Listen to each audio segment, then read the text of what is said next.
ভরা বর্ষায় টলিউডে যেন বিচ্ছেদের ঢেউ উঠেছে।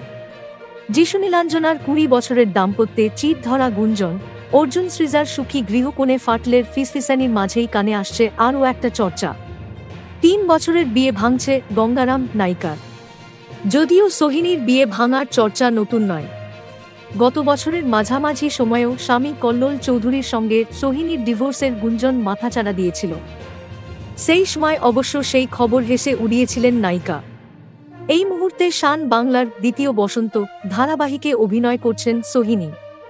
দুদিন আগেই ছিল তার জন্মদিন। আশ্চর্যজনকভাবে সোহিনীর জন্মদিনের পার্টিতে দেখা মিলল না স্বামীর। এখানেই শেষ নয়, সোহিনীর জন্মদিনে সোশ্যাল মিডিয়ায় অদ্ভুত পোস্ট করলেন কল্লোল।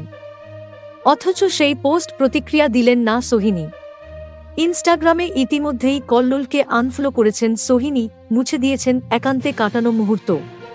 যদিও সোহিনীর ফেসবুকের দেওয়ালে এখনও জ্বলজ্বল করছে কল্লোলের সঙ্গে কাটানো রোম্যান্টিক মুহূর্তরা। ৩ ফেব্রুয়ারি বিয়ের ৩ নম্বর জন্মদিনে স্বামীর সঙ্গে শেষ ছবি পোস্ট করেছিলেন Sohini. Thank you so much for watching our videos. Please do like, share and subscribe our channel.